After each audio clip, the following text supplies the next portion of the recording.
네, 장관님 수고 많으십니다. 그리고 우리 미래통합당 의원님 이렇게 같이 뵙게 돼서 반갑습니다. 우리 의원님들 이제 자주 뵈야 되는데 저희가 뭐 정당에 지향하는 바에 따라서 의견이 약간 다를 수 있습니다만 적어도 팩트에 대해서는 좀 같이 공유할 건 공유하고 그렇게 갔으면 좋겠다는 취지로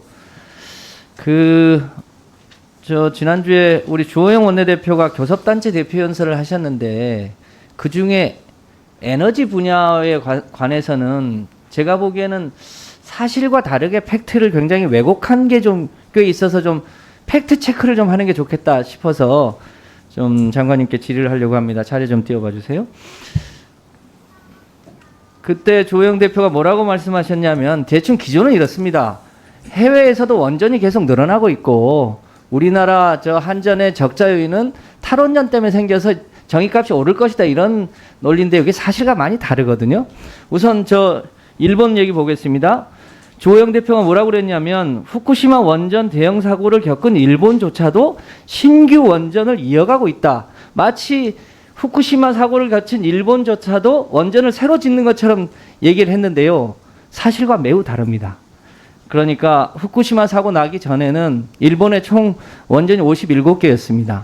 사고 날 때 3개가 안 돌아갔고 54개인 상태로 사고가 납니다. 그 후에 완전히 원전을 중단한 게 총 24개입니다. 그리고 그 이후에 재가동 승인을 받은 게 16개인데 일본은 지자체 동의를 받아야 됩니다. 그래서 실제로는 9개가 동의를 받았고요. 그중에 그러니까 재가동 승인이 난 게 9개입니다. 그중에 실제 가동된 거는 3개밖에 없습니다.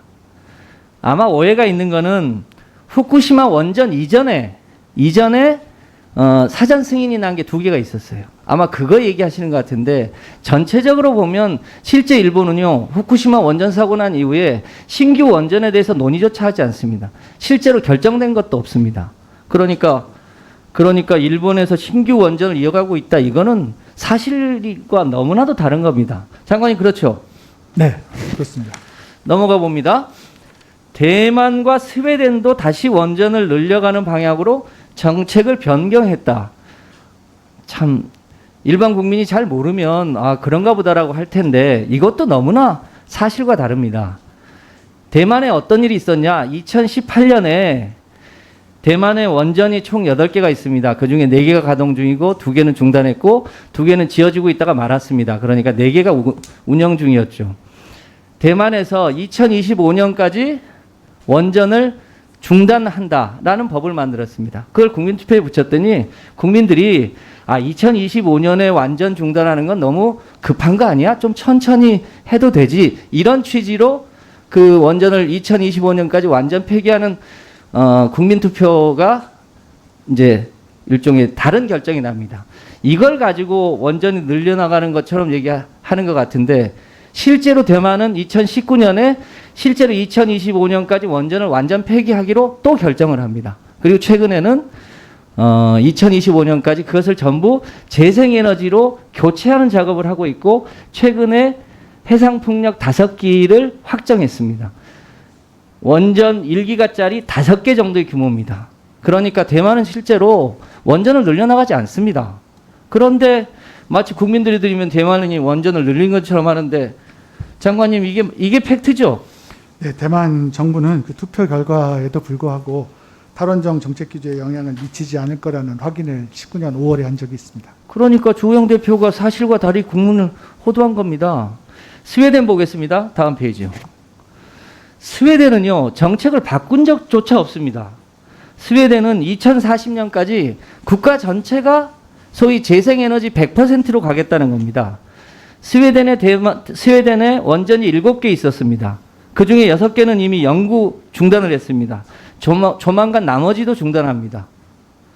스웨덴이 원전을 늘리겠다고 한 적이 없습니다. 그런데 주호영 대표는 무슨 근거로 그런 얘기를 합니까? 스웨덴에 대해서는 상황이 어떻습니까? 그 2040년 재생에너지 100% 목표 설정 후에 정책 변화는 현재는 없습니다. 위원장님 1분만. 네, 쓰겠습니다. 이런 근거를 바탕으로 해서 한국의 소위 탈원전이 대만의 그러니까 한전의 적자가 됐고 그것 때문에 전기요금이 오를 것처럼 그렇게 얘기했습니다. 저거는 우리 김경만 의원님도 보셨던 표인데 자세히 보시면요, 저 녹색 표가 그러니까 유가입니다. 유가가 올라갈 때는 한전의 적자가 늘어나고 유가가 낮아지면 한전의 흑자가 올라갑니다. 정반대죠. 저 파란색이 한전의 적자와 흑자를 가르는 선입니다. 중간에 저 빨간 점이 원전의 가동률입니다. 그러니까 원전의 가동률과 관계없이 국제 유가가 올라가면 한전이 적자가 늘고 유가가 낮아지면 한전이 흑자가 늘어납니다. 그게 객관적인 사실 아닙니까? 한전의 흑자는 그 국제 연료 가격과 제일 크게 그 관련이 많습니다.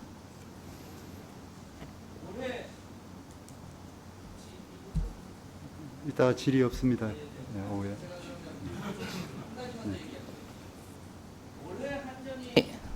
국제 유가가 낮아지면서 올해 한전 1분기 흑자 규모가 4,300억입니다. 이건 뭘로 설명하시겠습니까? 주호영 대표 논리대로 하면 올해도 적자 나야죠. 그렇지 않습니까? 올해는 이 코로나 등 때문에 국제 유가가 낮아져서 한전이 다시 흑자로 돌았습니다. 올해 이 규모로 보면 대략 한 어느 정도 흑자가 날 것으로 보입니까, 장관님? 뭐 제가 예단하기는 그렇고요. 뒤에 저 한전 사장님 대체로 어떻게 예상하십니까? 지금 여기서 예상치를 제가 말씀드릴 수 없는 걸 양해해 주시기 바랍니다. 나중에 국제 유가와 한전의 흑자 적자는 상호 연관이 있는 건 맞죠? 영향을 받습니다. 그러니까 이게 팩트인데 마치 탈원전 때문에 한전의 적자가 늘어나는 것처럼 그것이 마치 국민의 전기요금을 인상할 것처럼 하는 것, 이거는 사실